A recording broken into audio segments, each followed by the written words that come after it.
জয়ী হয়েছেন, আপনার অনুভূতিটা কি এবং সাধারণ মানুষ যারা একটা পরিবর্তিত বাংলাদেশে একটা প্রত্যাশা নিয়ে আপনাকে বেছে নিয়েছেন তাদের জন্য আসলে কিভাবে কাজ করা হবে? আমার মানুষের কাছে ঋণ অনেক বেড়ে গেছে, আমাকে ঋণটা পরিশোধ করতে হবে। তাদের ভালোবাসার ঋণ, আমার প্রতি তাদের বিশ্বাসের ঋণ, আমার প্রতি তাদের আস্থার ঋণ, এই ঋণটা আমাকে পরিশোধ করতে হবে।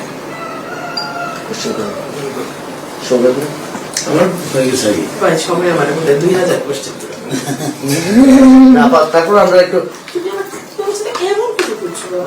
আপনি তো বিভিন্ন সভা সমাবেশে বলেছিলেন যে হাঁস হচ্ছে লক্ষ্মীর প্রতীক এবং এই অবহেলিত জনপদের সাধারণ মানুষের ভাগ্য পরিবর্তনে এই হাঁস প্রতীককে বেছে নেবে, এখন তারা তো বেছে নিয়েছে, তো সেই ক্ষেত্রে আসলে তাদের উদ্দেশ্যে আপনার কি বলার থাকবে, তাদেরকে কিভাবে আপনার আশা জায়গায় তুলবেন?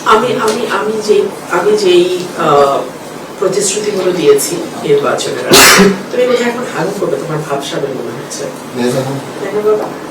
যাও যাও বাবা যাও, ঠিক আছে। এই সুন্দর আমার সাথে তাদের কি সুন্দর কথা। সবাই হাসের নাম কি? আপনি কোন নাম বলতে পারছেন? আমি জানি না, এটা আমাকে একজন ভক্ত দিচ্ছে। হাসটা খুব সুন্দর, খুবই সুন্দর, খুবই সুন্দর। ঝুটিওয়ালা হাসির সে জানে সে সুন্দরী, সে জানে সে সুন্দরী। সে যখন আমার তাদের সুইমিং পুল আছে, এখন তুমি হাগু করবে না এখানে, সে জানে তার সুইমিং পুল আছে, সেখানে সে যখন নামে সে অন্য হাসির রাজহাঁস গুলোকে দৌড়ায় দেয়। নাম রাখেন না প্রকাশ ভাই একটু সরাই দিন হালকা। এই যে সুন্দরী miss beauty, miss beauty, miss beauty যাও। তাহলে সুন্দরী হলো নামটা মিস বিউটি, মিস বিউটি আমাদের। আমরা যে কোয়েশ্চেনটাতে ছিলাম আপা, যে আপনি তো বিভিন্ন সভা সমাবেশে বিভিন্ন সময় বলেছেন হাঁস হচ্ছে লক্ষ্মীর প্রতীক এবং তাদের ভাগ্য উন্নয়নে আসলে আপনি কিভাবে কাজ করবেন বা তাদের প্রতি আপনার মেসেজটা কি? আপনি তো প্রতিবারে তো দেখা যায় জনপ্রতিনিধিরা আসে, ভোটের আগে প্রতিশ্রুতি দেয়, ভোট পায়, তারপর চলে যায়। আসলে আপনার পক্ষ থেকে তাদের জন্য আপনার যে প্রতিশ্রুতির বাস্তবায়ন বা তাদের পাশে আসলে যে আপনি দাঁড়াবেন, সেক্ষেত্রে তাদের প্রতি আপনার একটা মেসেজ। যারা প্রতিশ্রুতি দিয়ে চলে যায় তারা কিন্তু বেশিরভাগই দলীয় প্রার্থী, দলের মার্কার কারণে তারা জিতে আসে এবং তারপরে আর তাদের খবর থাকে না। আপনি যেটা বলছেন, আমি তো কোনো দলীয় প্রার্থী না। আমাকে যদি এলাকায় আরেকবার নির্বাচন করতে হয়, কাজ করা ছাড়া আমার হাতে আর কোনো অপশন নাই।